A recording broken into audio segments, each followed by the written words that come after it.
Tuning into AWANI tonight with me, Soraya Mia. Government-linked companies, GLCs, offering internship positions must now pay their interns at least 800 ringgit monthly. Prime Minister Datuk Seri Anwar Ibrahim says the decision was made following a suggestion received from Form 6 students. He, however, did not announce when this will come into effect. Anwar also urged the private sector to follow suit and pay their interns, adding that many still rely on their parents financially when they are interning. Last month, Anwar said the matter of paying interns should be left to the companies and that the government will not set a fixed policy on it, as internships are not forced. Separately, Anwar said the GLCs will also provide 35,000 job opportunities moving forward.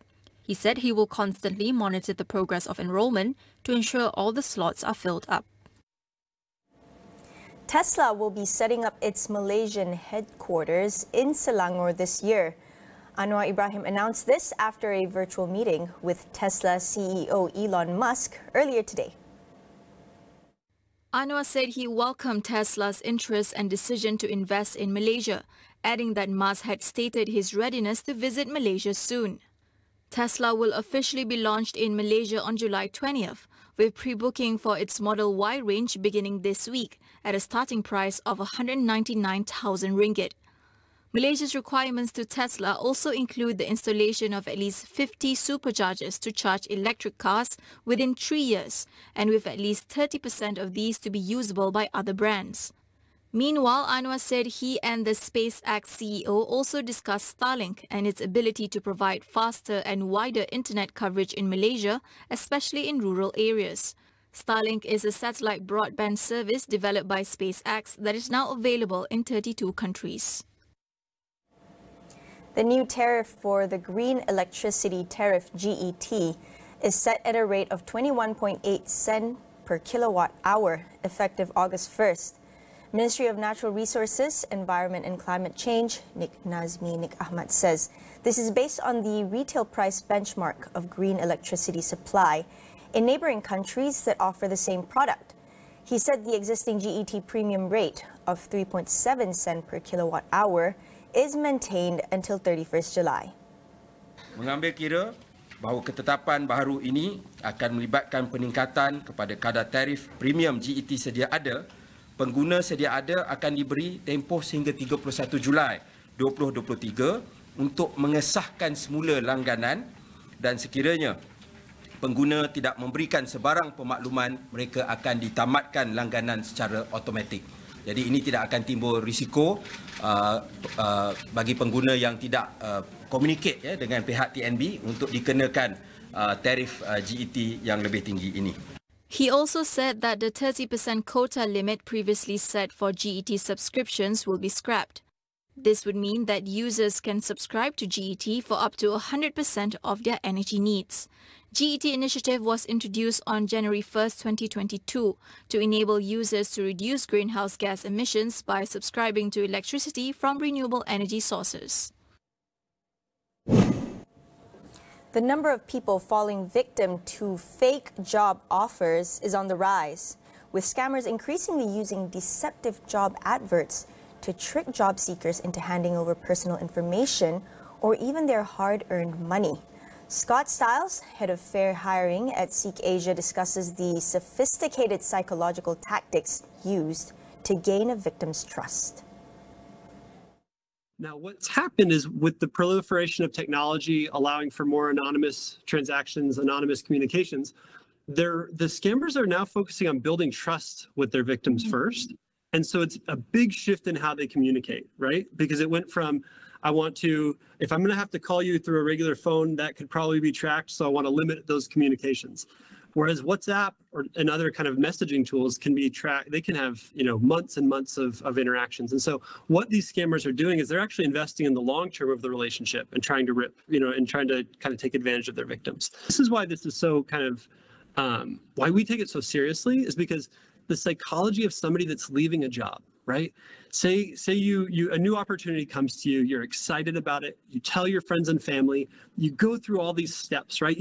You talk to the interviewer, you check them out online, They offer you more money than you're making. You're all excited. You may even resign from your current post. You've told your family that you've got this great new high-paying job. And so when that person who's a scammer then says, oh, all you need to do is pay us, 2,000 ringgit for your computer equipment to get started. Oh, there's another 2,000 ringgit in onboarding and training. When they do that, the person is so heavily invested that it's really hard for them to then pull out of the situation. And so the psychology behind these scammers is really harmful and scary. And that's why for us, our focus is how can we create this awareness so that when people start to see the signs, they can start to pull back and say, wait, this isn't something that I want to go forward with.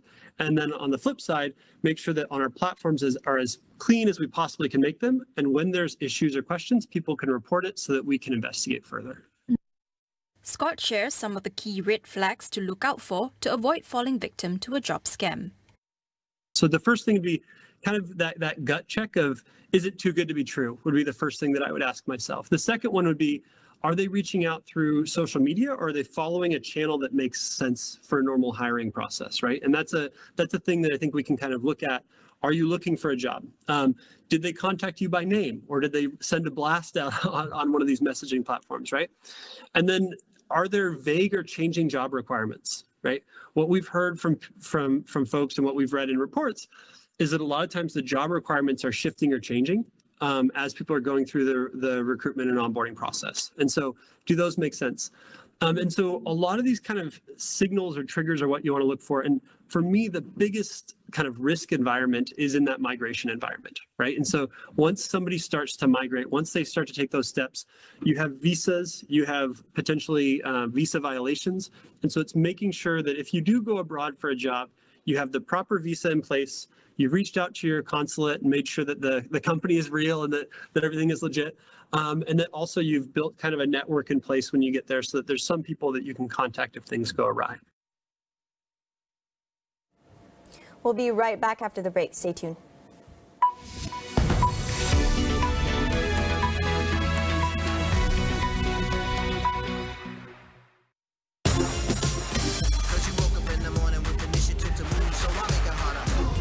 Michelin mengatasi pembaziran dengan penciptaan tayar yang tahan lama. Michelin, penggerak kehidupan. Pop culture dalam filem banyak mempengaruhi inovasi dalam teknologi. Mana tahu satu hari nanti kita boleh teleport je ke lokasi lain dengan hanya memetik jari.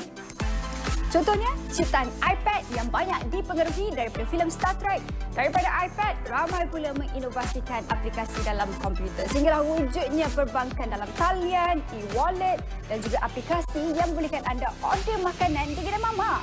Sebelum Tesla wujud, filem Total Recall pada tahun 1990 dah pakai kereta autonomous. Kini Tesla bukan sahaja bikin kereta elektrik autonomous, tapi mereka juga beri fokus kepada inovasi teknologi bateri, perisian komputer dan enjin proprietary. Inovasi juga menyaksikan penginovasi boleh memohon dana pemula seperti di laman Kickstarter dan Indiegogo. Kita perlu sedar kegemilangan tamadun sesuatu bangsa sering dikaitkan dengan keupayaan inovasi.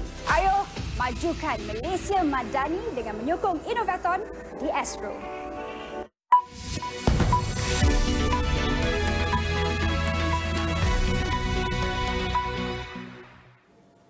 Actors in Hollywood have joined a strike by screenwriters, bringing a halt to most U.S. film and TV productions.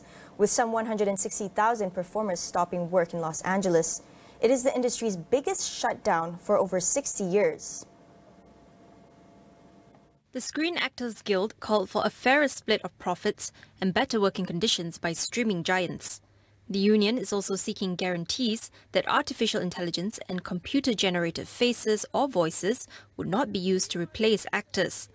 Throughout the strike, actors will not appear in films or promote new and upcoming releases they have already starred in. As a result, events including the Emmys and Comic-Con are expected to be rescheduled or scaled back. On Thursday night, actors Cillian Murphy, Matt Damon and Emily Blunt left the premiere of Christopher Nolan's Oppenheimer in London as the strike was declared. Picketing begins on Friday outside the California headquarters of Netflix, followed by Paramount, Warner Bros. And Disney.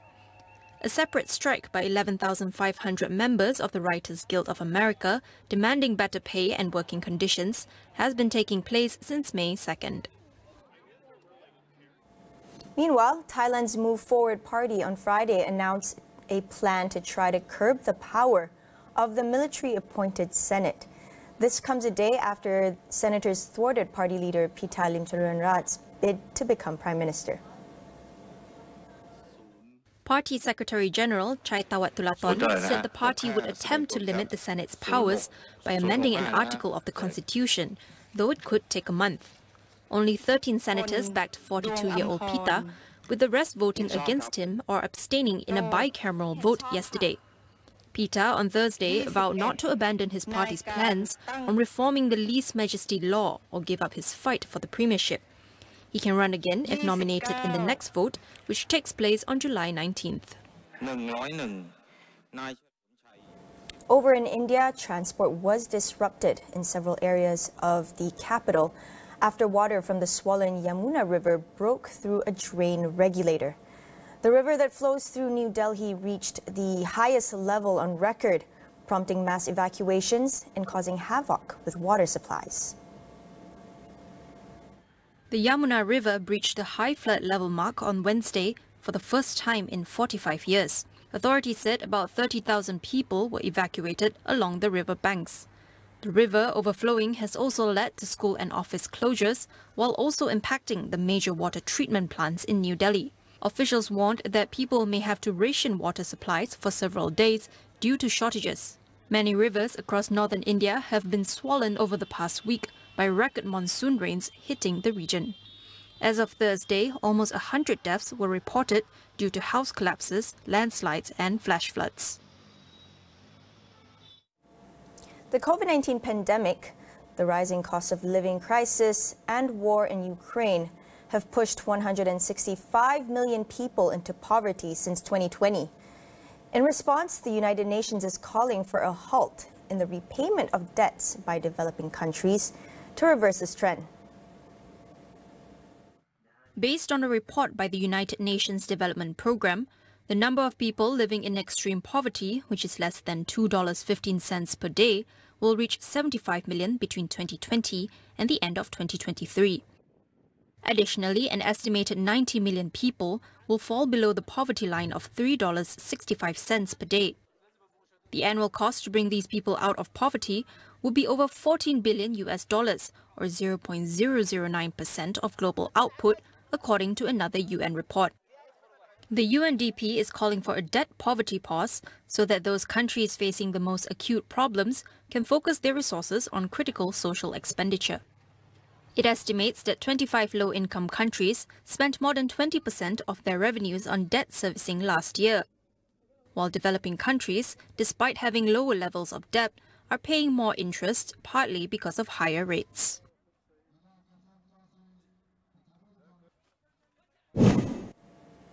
International Youth Day is dedicated to empowering young people and highlighting their contributions to the world they will inherit.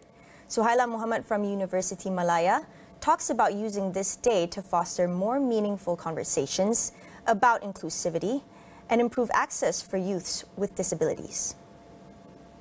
Definitely, it has to start with education, having them, giving them that opportunity to voice what they have to say.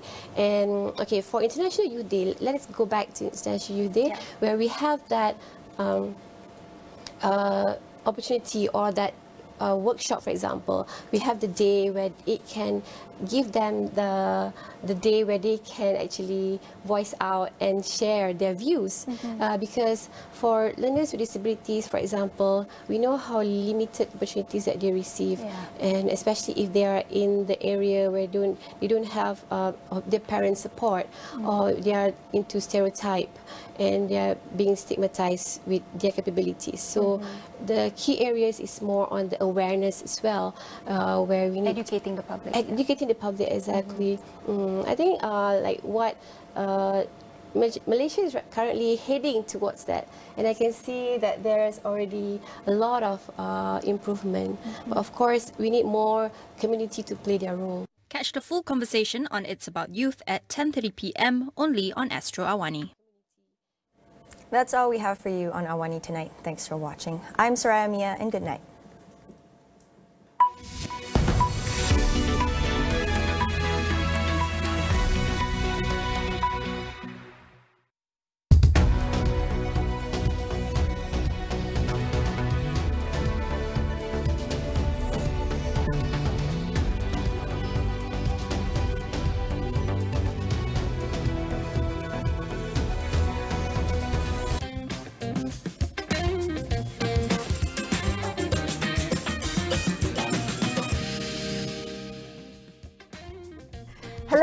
good evening. I'm Melissa Idris. Welcome to Consider This. This is the show where we want you to consider and then reconsider what you know of the news of the day. Earlier this year, Dr. Faranini Dusuki was appointed the Children's Commissioner to Sahakam, the Human Rights Commissioner.